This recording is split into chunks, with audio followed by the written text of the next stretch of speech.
ये फैमिली एक स्टोर से सामान ले रही है, लेकिन सबसे अजीब बात यह है कि यहाँ कोई किसी से बात नहीं कर रहा। सब सिर्फ इशारों में एक दूसरे को समझा रहे हैं, जैसे इन्हें आवाज करने से बेहद डर लगता हो।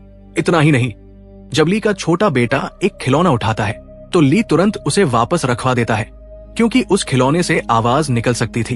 अब सवाल यह है कि आखिर ऐसा क्या हुआ था कि ये लोग हल्की सी आवाज करने से भी डर रहे थे। इसका जवाब हमें कुछ ही देर में मिलने वाला है। इसके बाद पूरा परिवार घर की तरफ लौटने लगता है, लेकिन छोटे ब्यू का चेहरा अभी भी उदास था। अपने छोटे भाई को उदास देखकर रेगन चुपके से वही खिलौना उसके हाथ में वापस दे देती है। लेकिन रेगन ये नहीं जानती थी कि ब्यू चुपके से उसकी बैटरियां भी अपने साथ उठा चुका है। यहाँ एक बात और ध्यान देने वाली थी कि रेगन सुन नहीं सकती थी और उसे जरा भी अंदाजा नहीं था कि उसकी ये गलती आगे कितनी भारी होने वाली है। अब पूरा परिवार घर की तरफ लौट रहा था, लेकिन यहाँ सबसे हैरान करने वाली बात ये थी कि ये लोग सड़क पर नहीं चल रहे थे। दरअसल आवाज से बचने के लिए इन्होंने अपने घर तक सफेद रेत की एक लाइन बना रखी थी। ये सभी उसी लाइन पर नंगे पैर चल रहे थे ताकि उनके कदमों की आहट तक बाहर ना जा सके। पूरा शहर किसी भूतिया जगह की तरह दिखाई दे रहा था। सड़कें खाली पड़ी थी, गाड़ियां जहां की तहां खड़ी थी और चारों तरफ ऐसी खामोशी थी जैसे यहाँ सालों से कोई इंसान मौजूद ही ना हो। इसी खामोशी के बीच छोटा ब्यू अपने खिलौने को देखकर मुस्कुरा रहा था, लेकिन उसे नहीं पता था कि उसकी एक छोटी सी गलती उसकी जिंदगी की आखिरी गलती साबित होने वाली है। चलते चलते ब्यू चुपके से खिलौने में बैटरियां लगाकर उसे चालू कर देता है। अगले ही पल उस खिलौने से तेज म्यूजिक बजने लगता है। रेगन सुन नहीं सकती थी, इसलिए उसे कुछ पता नहीं चलता, लेकिन जैसे ही ली और एवलिन वो आवाज सुनते हैं, उनके चेहरे पर डर साफ दिखाई देने लगता है। ली तुरंत अपने बेटे की तरफ दौड़ पड़ता है, लेकिन तब तक बहुत देर हो चुकी थी। अगले ही पल वो मॉन्स्टर ब्यू तक पहुंच जाता है और उसे मार देता है। अपने बेटे को आंखों के सामने खोकर ली और एवलिन सदमे में वही खड़े रह जाते हैं। वही रेगन को तो ये तक समझ नहीं आता कि आखिर अभी हुआ क्या है। इसके बाद कहानी एक साल आगे बढ़ जाती है। अब इस परिवार ने इस खामोश और खतरनाक दुनिया में जीना सीख लिया था। उन्हें पता था कि यहाँ जिंदा रहने के लिए सबसे जरूरी चीज खाना या पानी नहीं बल्कि खामोशी है।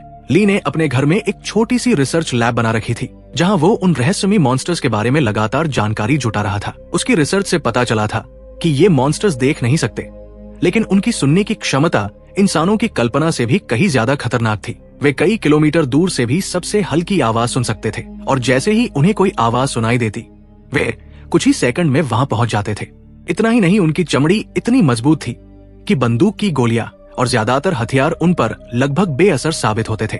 दरअसल कुछ समय पहले एक विशाल उल्कापिंड धरती पर गिरता है और उसी के साथ ये खतरनाक जीव अंतरिक्ष से धरती पर पहुंच जाते हैं और देखते ही देखते उन्होंने पूरी दुनिया को तबाह कर दिया। अब हालात ऐसे थे कि इंसानों की आबादी लगभग खत्म हो चुकी थी और गिने चुने लोग ही किसी तरह जिंदा बचे थे। वही ली हार मानने वालों में से नहीं था। वो लगातार इन मॉन्स्टर्स की कमजोरी खोजने में लगा हुआ था। उसने पूरे घर के चारों तरफ सीसीटीवी कैमरे लगा रखे थे ताकि किसी भी खतरे का पता समय रहते चल सके। घर के अंदर भी हर चीज को बेहद सोच समझ कर तैयार किया गया था। फर्श और सीढ़ियों पर खास निशान बने हुए थे जहाँ पैर रखने से आवाज नहीं होती थी। इतना ही नहीं, घर के नीचे एक अंडरग्राउंड बंकर भी बनाया गया था। यही ली की छोटी सी रिसर्च लैब थी जहां वह दिन रात इन खतरनाक जीवों के बारे में जानकारी जुटाता रहता था। अपनी रिसर्च से वह ये पता लगा चुका था कि उसके इलाके में करीब 3 मॉन्स्टर मौजूद है। साथ ही वो रेडियो के जरिए दूसरे बचे हुए लोगों से संपर्क करने की कोशिश भी कर रहा था, लेकिन अभी तक उसे किसी का जवाब नहीं मिला था। दूसरी तरफ एवलिन के सामने भी एक बड़ी समस्या खड़ी थी। वो प्रेग्नेंट थी और जल्द ही बच्चे को जन्म देने वाली थी। सामान्य हालात में ये खुशी की बात होती, लेकिन इस दुनिया में बच्चे का जन्म होना एक नए खतरे के आने जैसा था, क्योंकि बच्चा पैदा होने के बाद रोएगा जरूर, और अगर उसकी आवाज किसी मॉन्स्टर तक पहुंच गई तो पूरे परिवार की जान खतरे में पड़ सकती थी। यही वजह थी कि ली और एवलिन ने पहले से एक खास साउंड प्रूफ बॉक्स तैयार कर रखा था ताकि जरूरत पड़ने पर बच्चे को उसमें सुरक्षित रखा जा सके। इसी बीच ली अपनी बेटी रेगन के लिए एक नई हियरिंग मशीन बनाता है। वो चाहता था कि किसी तरह उसकी बेटी सुन सके, लेकिन रेगन को इस पर बिल्कुल भरोसा नहीं था, क्योंकि इससे पहले भी ली कई बार कोशिश कर चुका था और हर बार उसे निराशा ही मिली थी। फिर भी वो मशीन लेकर बाहर चली जाती है। उसे जरा भी अंदाजा नहीं था कि यही छोटी सी हियरिंग मशीन आगे चलकर इन मॉन्स्टर्स के खिलाफ सबसे बड़ा हथियार साबित होने वाली है। जब रेगन उस मशीन को टेस्ट करती है, पहली बार उसे आसपास की आवाजें सुनाई देने लगती है। ये देखकर उसकी आंखें नम हो जाती है, लेकिन उसी के साथ उसे अपने छोटे भाई ब्यू की याद भी आने लगती है। 1 साल बीत जाने के बाद भी वो खुद को ब्यू की मौत का जिम्मेदार मानती थी। उसे लगता था कि अगर उस दिन खिलौना ना दिया होता तो शायद वो आज जिंदा होता। यही वजह थी कि अब वो खुद को परिवार से थोड़ा अलग महसूस करने लगी थी। वहीं दूसरी तरफ ली लगातार अपनी बेटी की मदद करने की कोशिश कर रहा था, लेकिन रेगन को लगता था कि उसके पिता अब उस पर पहले जैसा भरोसा नहीं करते। अगले दिन ली अपने बेटे मार्कस को मछली पकड़ने के लिए नदी पर ले जाता है। रेगन भी उनके साथ जाना चाहती थी, लेकिन ली उसे घर पर रहने के लिए कह देता है ताकि वो अपनी माँ का ध्यान रख सके। ये बात रेगन को बुरी लगती है। उसे यकीन हो जाता है कि उसके पिता उससे दूर होते जा रहे हैं। नाराज होकर वो घर से निकल जाती है और सीधे उस जगह पहुंचती है जहां 1 साल पहले ब्यू की मौत हुई थी। वहां बैठकर वो अपने भाई को याद करने लगती है। उधर नदी के पास ली मार्कस को एक झरने के करीब लेकर जाता है। झरने की तेज आवाज उनकी बातों को छुपा रही थी, इसलिए वहां वे खुलकर बात कर सकते थे। कुछ देर बाद मार्कस अपने पिता से पूछता है कि क्या वो आज भी ब्यू की मौत के लिए रेगन को जिम्मेदार मानते हैं। ली साफ कहता है कि जो हुआ वो सिर्फ एक हादसा था और उसमें रेगन की कोई गलती नहीं थी। लेकिन जब उसे पता चलता है कि रेगन आज भी खुद को दोष देती है तो वो चिंता में पड़ जाता है। इसी बीच घर पर अकेली एवलिन को अचानक लेबर पेन शुरू हो जाता है। बच्चे के जन्म का समय आ चुका था। वो जल्दी जल्दी बेसमेंट की तरफ बढ़ती है, लेकिन सीढ़ियों पर उसका पैर एक नुकीली कील पर पड़ जाता है। दर्द से उसकी हालत खराब हो जाती है, फिर भी वो किसी तरह खुद को शांत रखती है। लेकिन तभी उसके हाथ से एक फोटो फ्रेम नीचे गिरकर टूट जाता है और इस खामोश दुनिया में इतनी सी आवाज भी मौत को बुलाने के लिए काफी थी। फोटो फ्रेम के टूटने की आवाज सुनकर एक मॉन्स्टर उनके घर की तरफ बढ़ने लगता है। उधर एवलिन दर्द और डर दोनों से जूझ रही थी। वो जल्दी से बेसमेंट में छुप जाती है, जबकि मॉन्स्टर पूरे घर में उसे ढूंढने लगता है। उसी समय ली और मार्कस घर लौट रहे होते हैं। तभी दूर से उन्हें घर के बाहर लगी लाल इमरजेंसी लाइट दिखाई देती है। ये देखकर ली समझ जाता है कि घर पर कुछ गड़बड़ हो चुकी है। दूसरी तरफ बेसमेंट में छुपी एवलिन को एक टाइमर दिखाई देता है। वो समझदारी से उसे चालू करके दूर रख देती है। कुछ सेकंड बाद टाइमर बजने लगता है और आवाज सुनकर मॉन्स्टर उसी तरफ भाग जाता है। मौका मिलते ही एवलिन वहां से निकल जाती है, लेकिन उसकी हालत बिगड़ती जा रही थी क्योंकि बच्चे के जन्म का समय अब बहुत करीब आ चुका था। इधर ली भी सीधे घर की तरफ नहीं जाता। वो पहले मार्कस को एक फ्लेयर रॉकेट जलाने भेजता है ताकि उसकी आवाज सुनकर मॉन्स्टर का ध्यान दूसरी तरफ चला जाए। कुछ ही देर में आसमान में फ्लेयर फूटने लगते हैं और पूरा इलाका तेज आवाज से गूंज उठता है। उधर दर्द से जूझ रही एवलिन अब और ज्यादा देर तक खुद को रोक नहीं पाती और उसी दौरान वो एक बच्चे को जन्म दे देती है। अच्छी बात ये थी कि उसकी आवाज फ्लेयर के शोर में दब गई थी।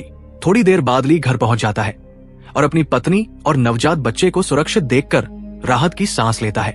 लेकिन उनकी परेशानी अभी खत्म नहीं हुई थी, क्योंकि जैसे ही बच्चा रोना शुरू करता है, पास मौजूद मॉन्स्टर एक बार फिर उनकी तरफ बढ़ने लगता है। ली तुरंत बच्चे को लेकर बेसमेंट में जाता है और उसे पहले से तैयार किए गए साउंड प्रूफ बॉक्स में सुरक्षित रख देता है। दूसरी तरफ रेगन घर लौट रही होती है। तभी अचानक उसकी हियरिंग मशीन से तेज अजीब आवाज निकलने लगती है। उसे समझ नहीं आता कि आखिर क्या हो रहा है, लेकिन उसी समय उसके पीछे चल रहा एक मॉन्स्टर दर्द से तड़पने लगता है और वहां से भाग जाता है। हालांकि रेगन को इस बात का बिल्कुल अंदाजा नहीं होता। कुछ दूर आगे उसे मार्कस मिल जाता है, जो डरा हुआ झाड़ियों में छुपा बैठा था। वो रेगन को बताता है कि उसने अपनी आंखों से देखा है कि एक मॉन्स्टर उसके पीछे आ रहा था, लेकिन जैसे ही वो उसके करीब पहुंचा, अचानक दर्द से तड़प कर भाग गया। ये बात सुनकर रेगन भी हैरान रह जाती है, क्योंकि उसे समझ नहीं आता कि आखिर ऐसा कैसे हुआ। उधर एवलिन को अपने बच्चों की चिंता होने लगती है, इसलिए ली उसे और बच्चे को बेसमेंट में सुरक्षित छोड़कर रेगन और मार्कस को ढूंढने निकल जाता है।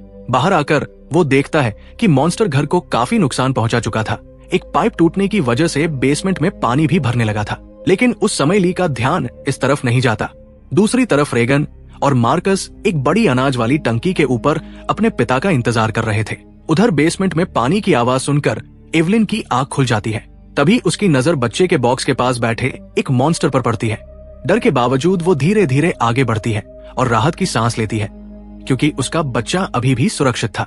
इसी बीच टंकी के ऊपर इंतजार कर रहे मार्कस का पैर फिसल जाता है और वो अनाज के अंदर गिर जाता है। वो जितना बाहर निकलने की कोशिश करता, उतना ही नीचे धंसता जाता है। रेगन तुरंत उसकी मदद के लिए कूद पड़ती है और किसी तरह उसे बाहर निकाल लेती है, लेकिन इस दौरान हुई आवाज मॉन्स्टर तक पहुंच जाती है।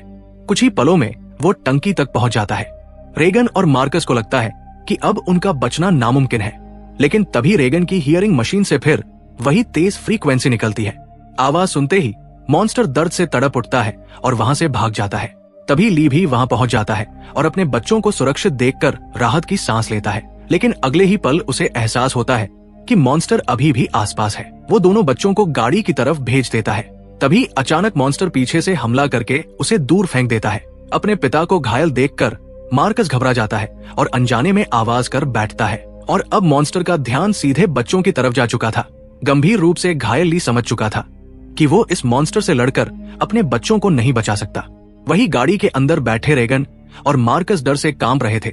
मॉन्स्टर तेजी से उनकी तरफ बढ़ता जा रहा था। तभी ली की नजर रेगन पर पड़ती है। वो इशारों में अपनी बेटी से कहता है कि वो उससे बहुत प्यार करता है और उसने कभी भी ब्यू की मौत के लिए उसे जिम्मेदार नहीं माना। ये देखकर रेगन की आंखें भर आती है, क्योंकि इतने समय से वो यही सोचती आ रही थी कि उसके पिता उससे नाराज है। अपने बच्चों को आखिरी बार देखने के बाद ली एक बड़ा फैसला लेता है। वो पूरी ताकत से चिल्ला उठता है। आवाज सुनते ही मॉन्स्टर बच्चों को छोड़कर ली की तरफ मुड़ जाता है। अगले ही पल वो उस पर हमला कर देता है और अपने बच्चों को बचाते हुए ली अपनी जान गंवा देता है। अपने पिता को खोकर रेगन और मार्कस पूरी तरह टूट जाते हैं, लेकिन उनके पास रुकने का समय नहीं था। वे तुरंत गाड़ी स्टार्ट करते हैं और घर की तरफ निकल पड़ते हैं। उधर एवलिन सीसीटीवी कैमरा में ये सब देख चुकी थी। अपने पति की मौत देखकर उसकी आंखों से आंसू बहने लगते हैं। कुछ देर बाद रेगन और मार्कस घर पहुंच जाते हैं। एवलिन दोनों को सुरक्षित देखकर गले लगा लेती है, लेकिन तभी उन्हें बाहर से एक और आवाज सुनाई देती है। दरअसल गाड़ी की आवाज सुनकर वही मॉन्स्टर फिर से घर की तरफ आ रहा था। तीनों जल्दी से घर के अंदर चले जाते हैं। अंदर आते ही रेगन की नजर अपने पिता के बनाए हुए सामान और उनकी रिसर्च पर पड़ती है। अब उसे एहसास होने लगता है कि उसके पिता आखिरी समय तक उसकी मदद करने की कोशिश कर रहे थे। लेकिन तभी मॉन्स्टर घर के अंदर घुस आता है।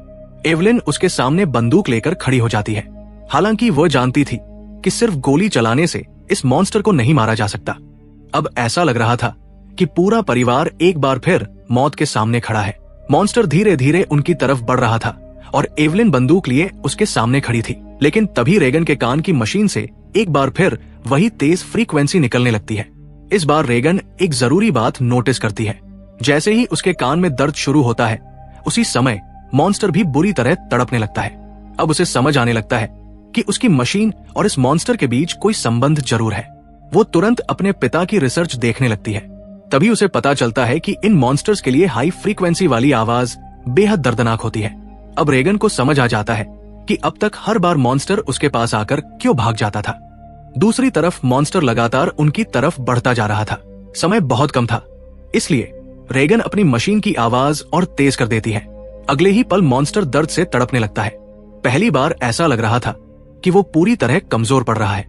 तभी रेगन की नजर पास रखे एक माइक्रोफोन पर पड़ती है। वो जल्दी से अपनी मशीन को माइक्रोफोन के साथ जोड़ देती है।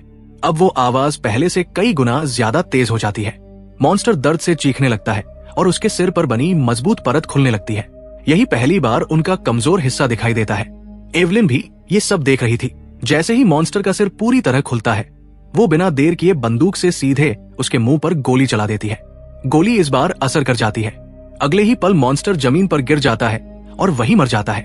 पहली बार इस परिवार ने एक मॉन्स्टर को मार गिराया था, लेकिन उनकी खुशी ज्यादा देर तक नहीं टिकती, क्योंकि गोली की आवाज पूरे इलाके में गूंज चुकी थी। सीसीटीवी स्क्रीन पर उन्हें दिखाई देता है कि आसपास मौजूद बाकी मॉन्स्टर्स भी तेजी से उनके घर की तरफ बढ़ रहे हैं। लेकिन इस बार हालात पहले जैसे नहीं थे, क्योंकि अब रेगन और एवलिन को पता चल चुका था कि इन मॉन्स्टर्स को कैसे हराया जा सकता है। और इसी उम्मीद के साथ ये परिवार एक बार फिर आने वाले खतरे का सामना करने के लिए तैयार हो जाता है। यहीं पर अ क्वाइट प्लेस के पहले पार्ट की कहानी खत्म हो जाती है। लेकिन इस परिवार का सफर अभी खत्म नहीं हुआ, क्योंकि उनकी असली परीक्षा अब शुरू होने वाली थी, जिसे हम दूसरे पार्ट में देखेंगे। अगर वीडियो पसंद आई हो तो लाइक और चैनल को सब्सक्राइब करना मत भूलिएगा। मिलते हैं पार्ट 2 की कहानी में। अपनी राय कमेंट में जरूर बताइएगा।